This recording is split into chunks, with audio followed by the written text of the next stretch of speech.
My Lord Emmanuel, मैंने भारत का कोना कोना देख लिया। ना ही मुझे कहीं कोई चोर मिला और ना ही कोई भिखारी। हमारा मानना है कि उस देश के पास बेशुमार धन दौलत है। हम वो लोग हैं जो अपने आप को सबसे सभ्य मानते हैं, लेकिन सभ्यता की शुरुआत सही मायनों में भारत से ही हुई है। मुगलों ने कई सालों तक उन पर राज किया।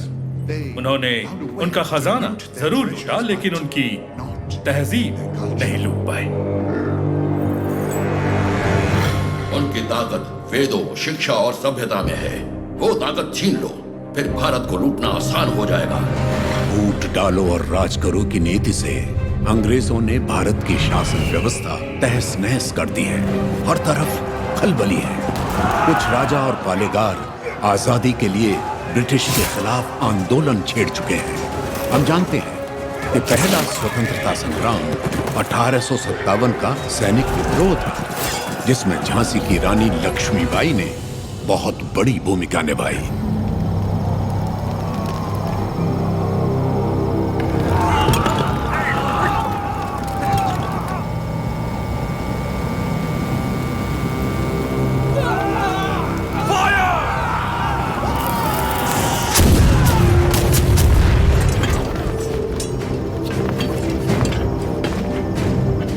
महारानी झांसी के नेतृत्व में स्वतंत्रता की ये लड़ाई शुरू हुए 3 महीने हो गए।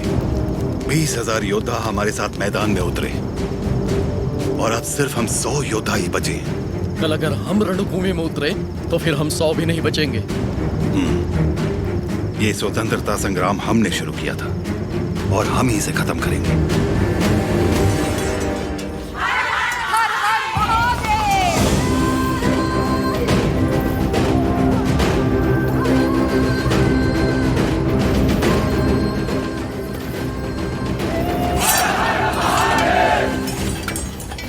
सरकट भी जाए तब भी हाथ से तलवार नहीं छूटनी चाहिए। युद्ध में प्राण देने वाला शिव के समान है सेनापति। इस लड़ाई को रोकने का हक आपको किसने दिया? इस महासंग्राम को ना तो मैंने शुरू किया और ना ही आप लोगों ने।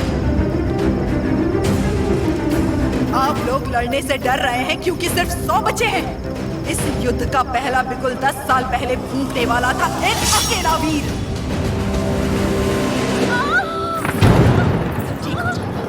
ब्रिटिश साम्राज्य की जड़ें हिला देने वाला योद्धा एक ही था।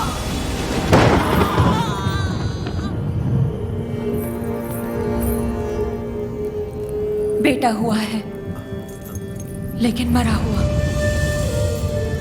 उसका जन्म ही एक महायुद्ध था और उस युद्ध में वो मृत्यु को मार के विजयी हुआ।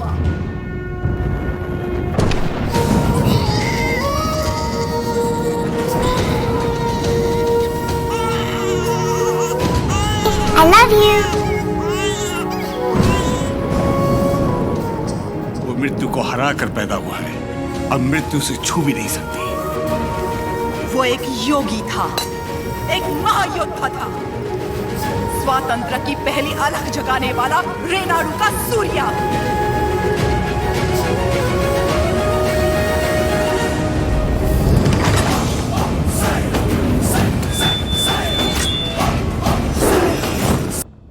नोसम के पालेगार जयरामी रेड्डी ने अपनी दोनों बेटियां उయ్యాలవాడ के पालेगार मल्ला रेड्डी से ब्याही थी।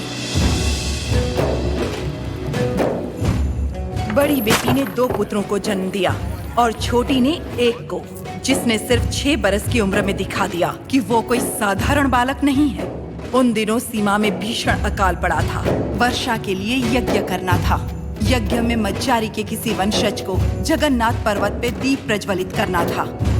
इस विधान के लिए नरसिम्हा रेड्डी को चुना गया।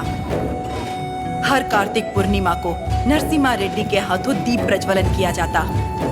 आसपास के सैकड़ों गांवों के लोगों का मानना था कि ये दिया एक उज्जवल भविष्य का संकेत है।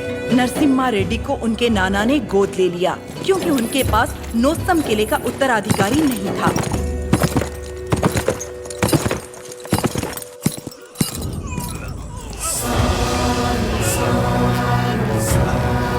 sun.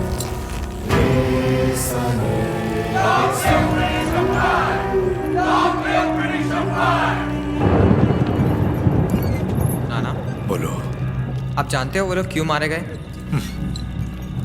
ये ब्रिटिश राज है बेटा। जो उनसे सवाल पूछता है, उनके खिलाफ जाता है, उसे मार दिया जाता है। आप तो पालेगार है ना, आप कुछ नहीं कर सकते। हम नाम के पालेगार हैं। ये अंग्रेज हमारे देश में घुस आए, हमारे अधिकार छीन लिए और हमारी जनता को लूटने लगे अपनी बंदूकों से डराकर। हमारी सत्ता हथियाने के लिए वो हमारे आगे पैसे फेंकने लगे, मुट्ठी भर, जिसकी हमें आदत पड़ गई। और तब से हम जिंदा लाश बन गए हैं। लाशों की तरह जीने से तो अच्छा है हम विद्रोही की तरह मर जाए नाना।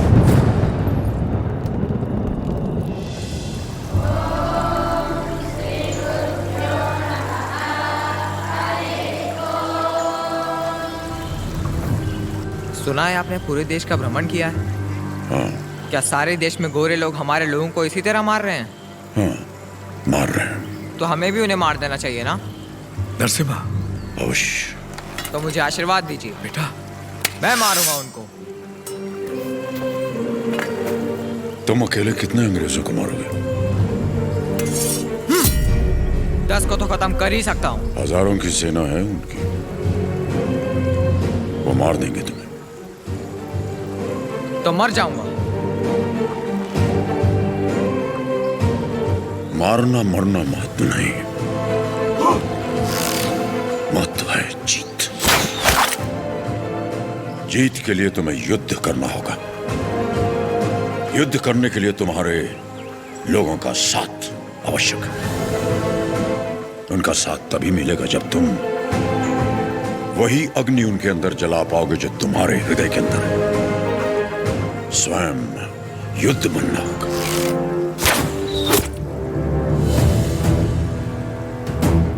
तुम्हारा शस्त्र ये नहीं, तुम्हारा शस्त्र है ये।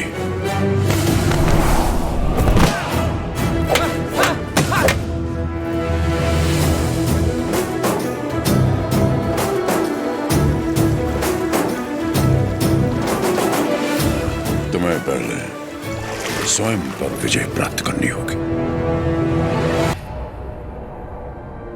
सबसे पहले ईस्ट इंडिया में ब्रिटिश कानून लागू किया जाए। छोटे इलाकों से शुरू करके धीरे धीरे समय के साथ पूरे इंडिया में इसे फैला दिया जाए। मौजूदा टैक्स 300% बढ़ा दिया जाए।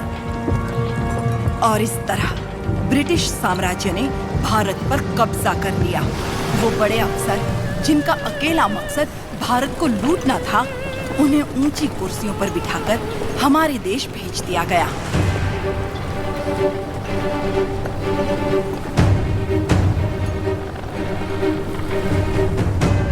शैतानों की सेना का नुमाइंदा कॉकरेन दक्षिण भारत की तरफ बढ़ने लगा, जिसे भारतीय उपमहाद्वीप की रीढ़ की हड्डी कहा जाता है। लेकिन उसे वीर भूमि रेनाडू के बारे में क्या पता था? वो कहाँ जानता था कि रेनाडू का सूर्य अंधकार की छाती चीरकर उदय हो चुका है। रेनाडू की धरती 61 छोटे छोटे राज्यों में बटी हुई है। इन राज्यों के सामंत पालेगार कहलाते हैं। ब्रिटिश इन पालेगारों से उनकी सत्ता और एकता दोनों छीन चुके हैं। लेकिन अवुकु राज्य के पालेगार अवुकु राजू, माइदुकुरु के पालेगार वीरा रेड्डी और कर्नूल के पापा खान उन 61 पालेगारों में से हैं जो आज भी स्वतंत्र शासन कर रहे हैं। नरसिम्हा रेड्डी ने इन सबको एकजुट करने के लिए एक महोत्सव का आयोजन किया।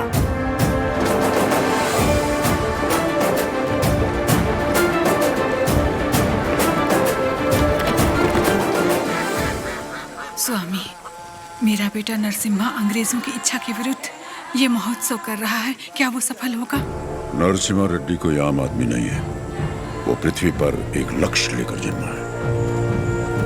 एक हाथ में तलवार और दूसरे हाथ में वेद के साथ उसका पालन हुआ। उसे अब कोई नहीं रोक सकता।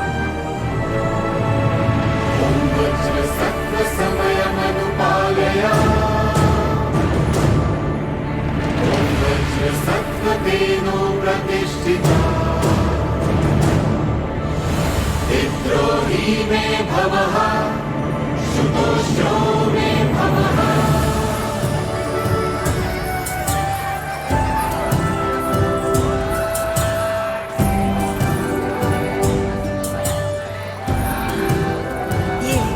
नृत्य का भी समय हो रहा है, जल्दी करना।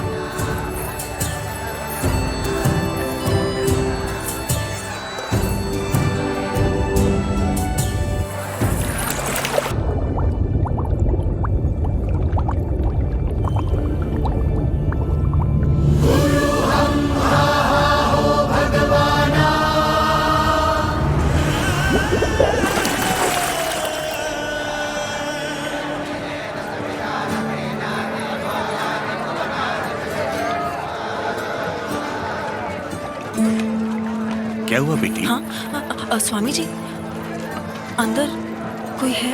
अच्छा, वो महोत्सव से पहले सरोवर में रहने वाले संगमेश्वर स्वामी की स्तुति करने की प्रथा है।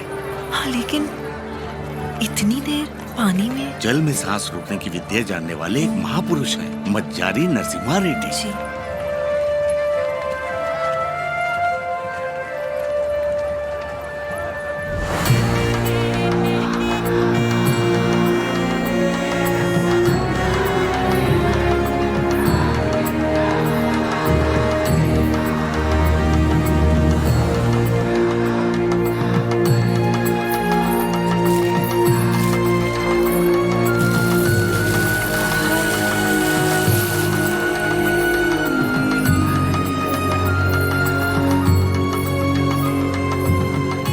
आज कई सालों बाद तुम्हारे लाए हुए वस्त्रों से भगवान का फिर श्रृंगार हो रहा है बाबा खान। ये हमारे भाई नरसिम्हा रेड्डी की महिमा है कि अंग्रेजों का बंद करवाया हुआ ये उत्सव फिर से शुरू हो गया।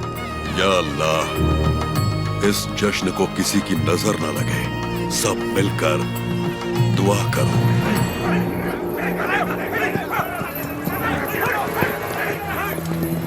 मैं इसे होने नहीं दूंगा। क्या उकराजू, इस मेले की तैयारियां युद्ध स्तर पे हुई हैं। कहां-कहां से लोग मेला देखने आ रहे हैं। होने नहीं दूंगा का क्या मतलब? ये मेला कौन करवा रहा है? नरसिम्हा रेड्डी। इस मेले में योगदान हमारा भी है ना? पर नाम नरसिम्हा रेड्डी का होगा।